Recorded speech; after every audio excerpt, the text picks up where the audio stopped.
बात करते हैं या किसी भी समाज की बात करते हैं तो एक निर्णय तो हम लोग ले चुके हैं कि 2047 तक भारत को एक विकसित राष्ट्र बनाना है। सबके पास ये निर्णय है, सबका निर्णय में सहयोग रहेगा ऐसा सब मानते हैं, सब तैयार है बनाने के लिए। क्या क्या चीजों की जरूरत है? अर्थ की आवश्यकता है, मेहनती लोगों की आवश्यकता है, युवा शक्ति की आवश्यकता है, युवा शक्ति के कौशल की आवश्यकता है।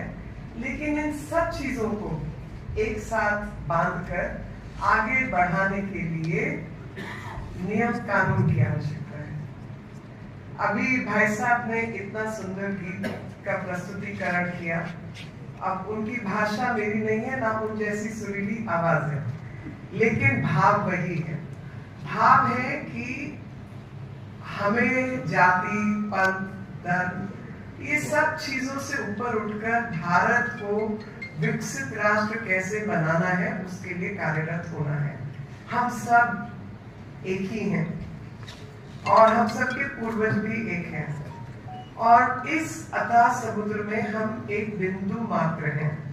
जिस दिन ये बात हमें समझ आ जाए, आधा समय तो सबको परेशानी होती है, मैं की परेशानी होती है, लेकिन जब हम एक सामूहिक दृष्टि से चारों तरफ देखना शुरू करें और ये बात अपनी समझ में रख लें कि मेरा अस्तित्व क्या है, हमारा अस्तित्व है क्योंकि हम एक हैं और हमारा अस्तित्व, मेरा अस्तित्व उस दिन समाप्त हो जाएगा जिस दिन हमसे मैं हो जाऊं। जब तक हम हैं तो मैं का अस्तित्व है, लेकिन जब हम नहीं है तो मैं का भी कोई अस्तित्व नहीं है, कोई मायने नहीं है।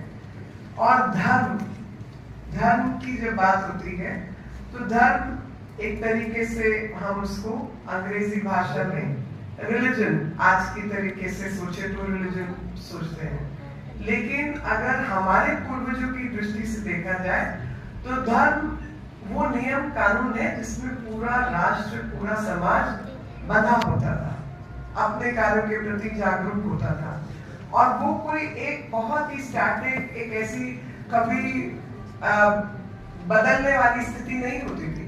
वो समय अनुसार बदलने जैसी व्यवस्था होती थी। और मैं उसका उदाहरण देती हूँ। मैं कहती हूँ हिंदू समाज की अगर हम बात करें तो उस समाज में हम लोगों ने सीता मैया की पूजा की, क्योंकि हमने मीराबाई की भी पूजा की, वो तो पति की कोई बात नहीं मानती थी। हमने राम की पूजा की क्योंकि वो पिता के आदेश अनुसार हर कार्य करते थे। हमने प्रहलाद की भी पूजा की जो अपने पिता की नहीं सुनते थे। यानी धर्म का अर्थ क्या है? धर्म का अर्थ है कि वो सच्चाई जो चिरंतर चलती रहती है और समाज उसे अपने अनुसार, अपने ध्येय से समझकर अपने कार्य की ओर बढ़ सकता है। आज की स्थिति में देश आजाद हुआ।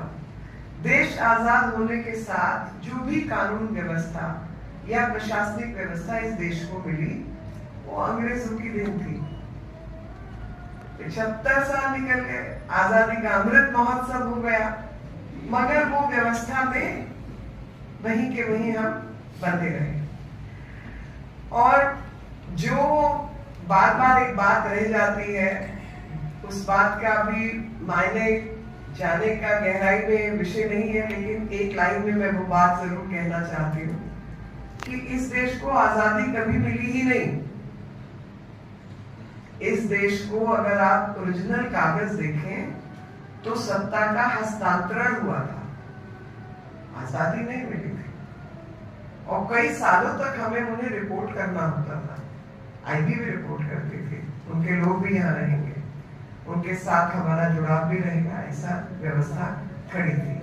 और जिन लोगों के हाथ में सत्ता पहुंची उनको हम ब्राउन साहेब कहते हैं कि रंग तो तब्दील था, बुरे थे हमारे जैसे, लेकिन चरित्र से अंग्रेज थे। और जो व्यवस्था बनी रही व्यवस्था वही चलती रही। हमने उसमें कभी बदलाव या परिवर्तन लाने का प्रयास भी नहीं किया।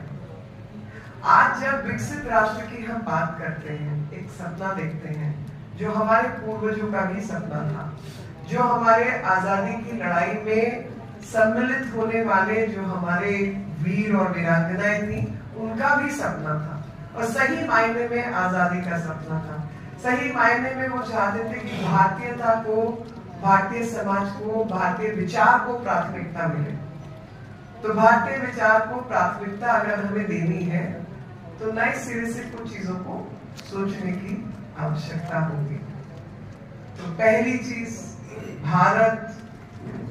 भारत है या इंडिया है, उसी से तय कर लेते हैं।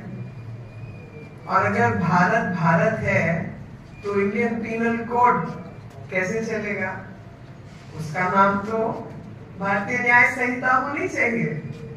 और जब तक किसी भी समाज में न्याय की व्यवस्था चरमराती रहेगी, टूट-फूट रहेगी, तब तक उस समाज में न्याय की व्यवस्था नहीं होगी, तो समाज आजादी की कल्पना भी नहीं कर सकता। तो न्याय व्यवस्था एक हमारी अति महत्वपूर्ण व्यवस्था है। तो भारतीय न्याय संहिता हो या उससे जुड़े हुए जितने कानून हैं, साक्ष्य से एक बार कार्यक्रम भी थोड़ा सा कवर कर लीजिएगा। बिरला जी का बधाई हो रहे हैं। जी मुझे पता नहीं था, मैं तो बिट्स पिलानी में एज अ स्टूडेंट बहुत रही हूँ। अच्छा, उनका जस्ट अभी खत्म हुआ मैडम कार्यक्रम। हाँ, विंटर में होता है, नॉर्मली विंटर टाइम पीरियड होता है। और मेरे बहुत सारे दोस्त जो हैं स्कूल के, वो वहाँ स्टूडेंट्स के। और कंपनी में ऑरेंज रीजन वाला भी है, वो भी रीजन से ही है। और सिंघानिया हमारे स्कूल के जो बनारस यूनिवर्सिटी मदन मोहन जी मालवीय जब थे, तो उनको जो सबसे पहला फंडिंग जो है सत्याग्रह जी मोदी ने किया था। तो उस टाइम पे 1,35,000 रुपये का कंट्रीब्यूशन दिया था, तब कंस्ट्रक्शन चालू किया जी। वो दुखी थे अंग्रेजों से जी, इसलिए वो अपने लोगों को फट करते थे। और जैसे होता है सरकार और सत्यपाल जी दरिया जाट समाज का जो प्रतिनिधित्व करते हैं, पुष्कर जी जांगीर जो जांगीर समाज का प्रतिनिधित्व करते हैं, आशुतोष जी स्वामी जो स्वामी समाज का प्रतिनिधित्व करते हैं, बीरा जी केलम जो दर्जी सबको मंच में आमंत्रित करता हूँ। एक बार सभी लोग पहुंच जाते हैं, उसके बाद आप लोग फोटो खींचे। सभी समाज के लोग, बाबू जी का, श्रीमती जी, मीनाक्षी जी का बहुत बहुत अभिनंदन है, स्वागत है। विजय श्री का आप लोग आशीर्वाद इनको दे रहे हैं। सब लोग राष्ट्रहित में मतदान कराएं, अपने अपने समाज का, अपने अपने समाज के प्रत्येक बंधु तक पहुंचे। इसलिए सर्व समाज की भारत माता की।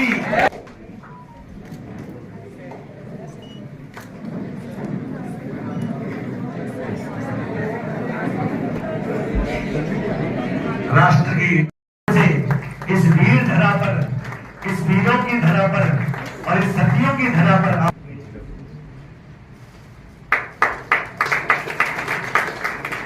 हर्षिनी जी गुलहरी हमारे जिला प्रमुख हमारे बीच उपस्थित हैं। उनका स्वागत करने की कुमकुम चावल तिलक करा और पहनावा हार, इस पावन भूमि में थारो स्वागत बारंबार, स्वागत बारंबार। योग को ग्रहण करके और उसके भारत के जन जन तक पहुंचाने का काम किया।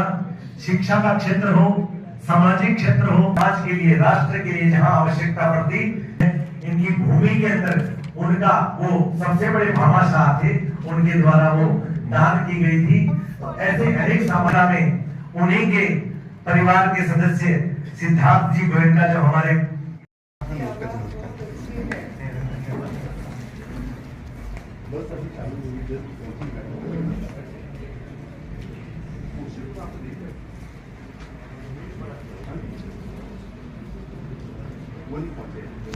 अभी हम सब लोग देख रहे हैं ब्रिज स्मृति प्रन्यास के।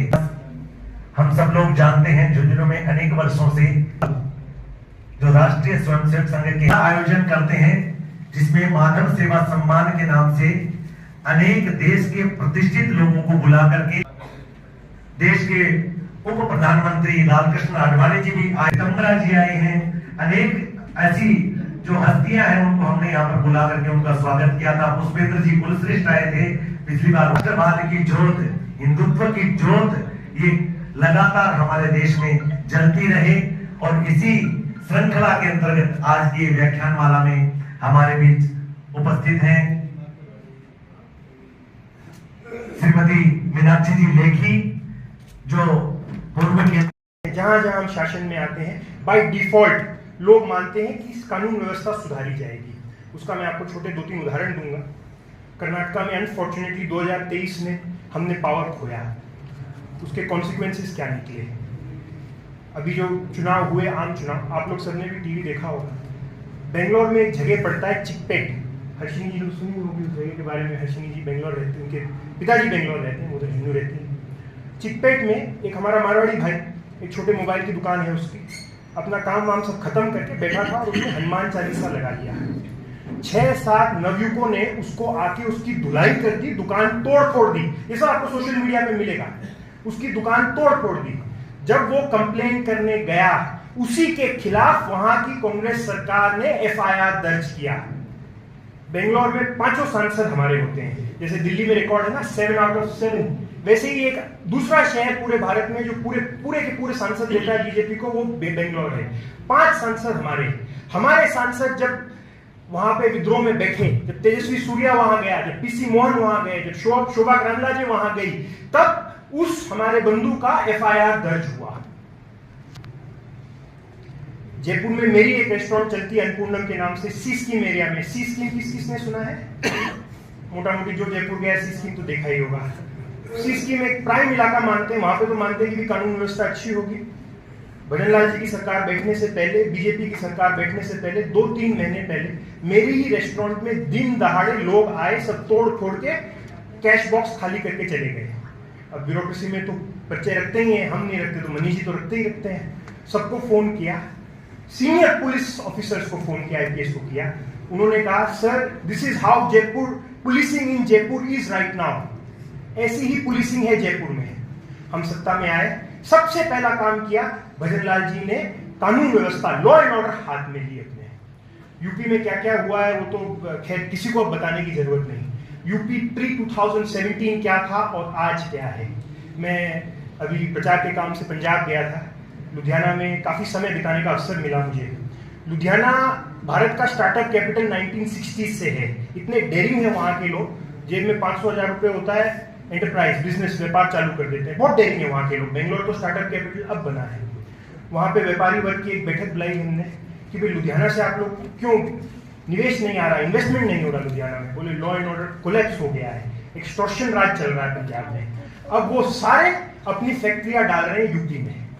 That is how good the law and order in Uttar Pradesh is.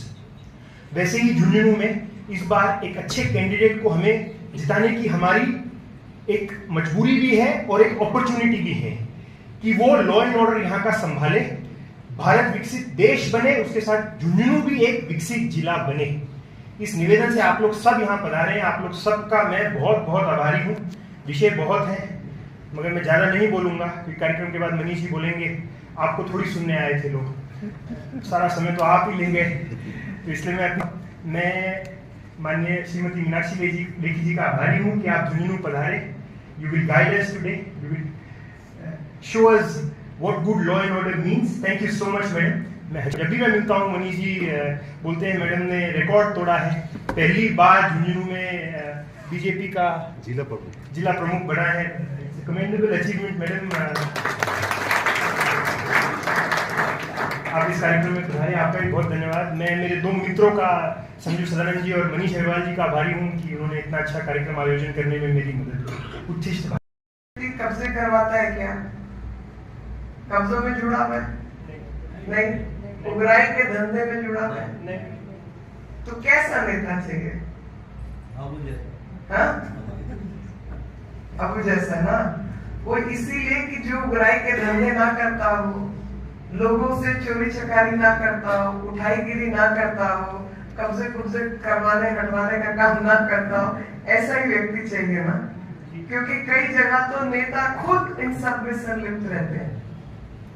भाई राजस्थान में मैं ऐसा मानती हूँ कि ऐसा भी शासन कभी तो रहा होगा, क्योंकि दिल्ली की तो मैं वाकिफ हूँ और वकील भी हूँ पेशे से, तो बहुत ऐसी चीजें दिल्ली में देखी हैं। तो मुझे ऐसा महसूस होता है, जानकारी नहीं है कि यहाँ भी कुछ तो ऐसे किस्म के लोग हैं, रहे होंगे, और इसलिए अगर हमें सही व्यक्ति को चुनने का मौका मिल रहा है तो उसको अब और मैं अपनी भाषा में कई बार ये बात कहती हूँ कि देखिए, इस समाज में हम सबको अपने अपने कर्मों का फल मिलना है और इसी जीवन में मिलना है।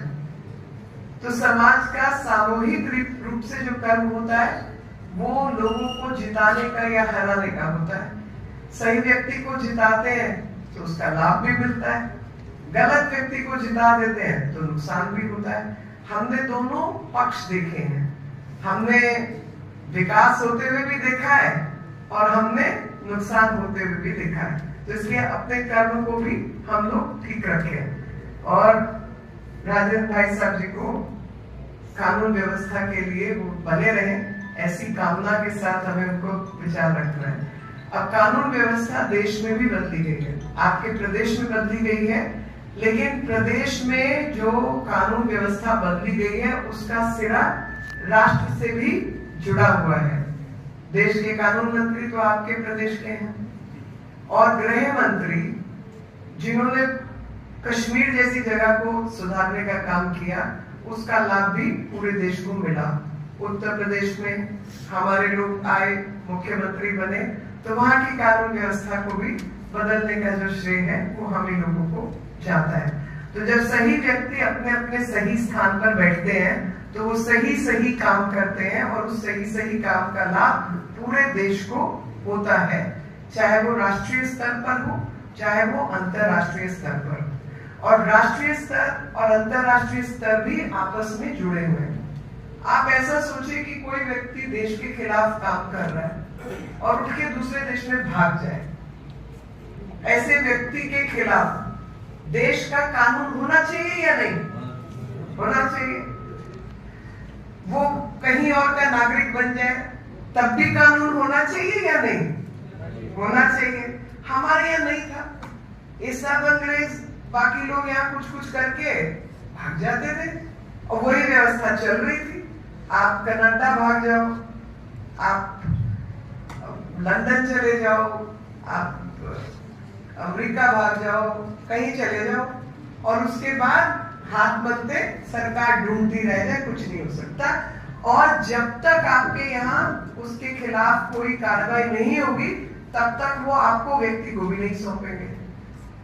व्यक्ति नहीं है तो ट्रायल नहीं हो सकती, ट्रायल नहीं हो सकती सजा नहीं हो सकती, सजा चार्जशीट नहीं होगी तो वो आपको हस्तांतरित भी नहीं करेंगे। वो कहेंगे कानून के मुताबिक जब तक उसको अपराधी घोषित आपकी कानून व्यवस्था ने नहीं किया हम आपको हस्तांतरित नहीं कर सकते, हम सुनेंगे नहीं।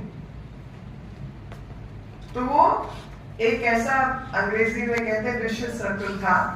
इसलिए कानून व्यवस्था में जो देश के बाहर चले गए या नहीं आ पा रहे या नहीं आए, उनकी गैर मौजूदगी में भी केस चलेगा, चार्जशीट दाखिल होगी, ट्रायल चलेगी और अपराधी को अपराधी घोषित करने की, सजा देने की जो शक्ति है, जो क्षमता है, वो राज्य के पास होगी। वो नियम कानून को बदला गया। अब आप सोचिए कि अब तो ये क्या बोलते इसको, इंटरनेट का समय आ गया, तो मैं किसी को रोज नहीं मिलती, मैं बात भी नहीं करती, लेकिन उठा के ईमेल डाल देती हूँ कि फला जगह तुम ये कर दो।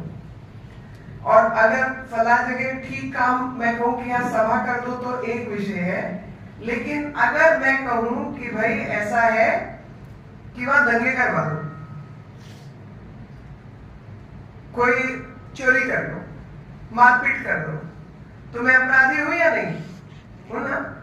लेकिन इंटरनेट के द्वारा भेजा गया संदेश, व्हाट्सएप पे भेजा गया संदेश, एसएमएस द्वारा भेजा गया संदेश अगर कानून में मान्यता नहीं है तो मैं बच गई, ठीक है।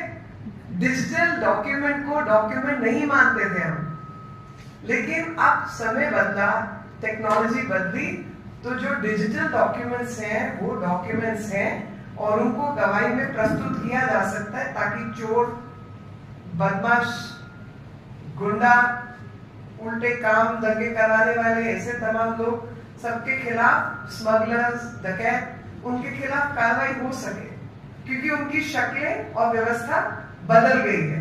तो इसलिए डिजिटल डॉक्यूमेंट को रिकग्निशन देने का काम जो है वो हमारे नए कानून ने किया, साक्ष्य स्थापित करने की बात है।